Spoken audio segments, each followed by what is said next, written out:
On the night of April 26, 1986, the Soviet Union's nuclear program was considered a triumph of modern engineering. The power plant at Chernobyl operated smoothly, delivering vast amounts of electricity and standing as a symbol of technological dominance. But inside Reactor 4, engineers were running a test on a machine with a fatal vulnerability. This schematic shows the core of an RBMK reactor.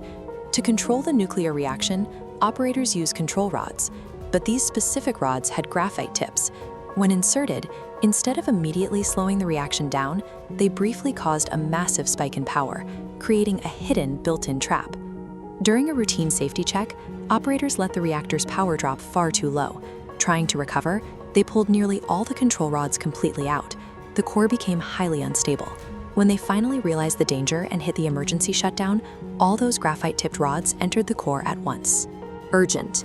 The sudden spike in heat instantly vaporized the cooling water. At 1:23 a.m., the pressure triggered two massive explosions, blowing the thousands of tons of roof clean off the building and leaving the intensely hot reactor core completely exposed to the open air. The immediate destruction of the building was secondary to what was happening on a microscopic level. The open core was now actively burning, aggressively pumping tons of radioactive material straight into the atmosphere. The physical destruction of the building was over in seconds. What followed was a permanent shift in the nature of the crisis, the invisible migration of isotopes, drifting upward as an undetectable atmospheric poison. Within minutes, local firefighters rushed into the heavy smoke. Believing they were fighting a standard electrical fire, crews climbed directly onto the roof of the adjacent reactor, stepping over and picking up scattered chunks of glowing graphite with their bare hands. The human body reacts to extreme radiation poisoning almost instantly. Men began experiencing a severe metallic taste in their mouths. Their skin blistered and burned deep red, even in places completely shielded from the actual flames. They stayed on the roof and fought the blaze, sacrificing their health to put the fires out. The state mobilized them into a highly radioactive kill zone without ever warning them what they were actually fighting. As the fire burned, the residents of Pripyat slept. This photograph shows how incredibly close the dense apartment blocks were to the plant. Less than 3 kilometers away, a population of 50,000 people remained completely unaware of the exposed core. The next morning, no sirens rang. People went to work. Children played outside.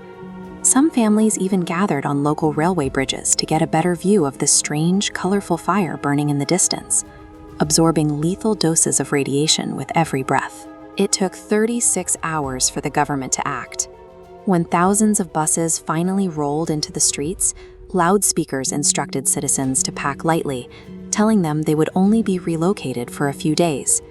The government's reflex to suppress bad news meant thousands of civilians spent a day and a half living in a heavily contaminated fallout zone.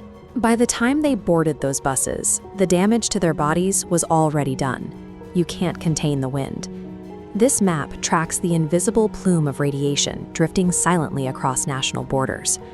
After Swedish scientists detected severe radiation spikes on their shoes, confronted with massive data, the Soviet government was forced to publicly admit a reactor was destroyed. Back at the crater, time was running out. The roof had to be cleared of radioactive debris so a structure could be built. Thousands of workers, called liquidators, were sent onto the roof. The radiation was so intense they could only shovel for 90 seconds before maxing out their lifetime allowable dose. From the sky, military helicopters flew directly through the radioactive plume, dropping tons of sand, lead, and boron into the open core. The pilots absorbed immense doses, and the aircraft themselves became so contaminated they were eventually abandoned in fields. But an even worse scenario was developing beneath the rubble. Molten nuclear fuel was melting through the concrete floor, heading for the basement water tanks. If the slag hit the water, it would trigger a massive steam explosion, potentially destroying the 3 remaining reactors.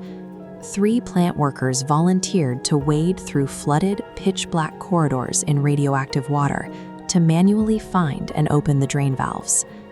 When the engineered safety systems completely disintegrated, halting the disaster required hundreds of thousands of individuals stepping into a deadly environment to physically block the radiation from consuming the rest of the continent.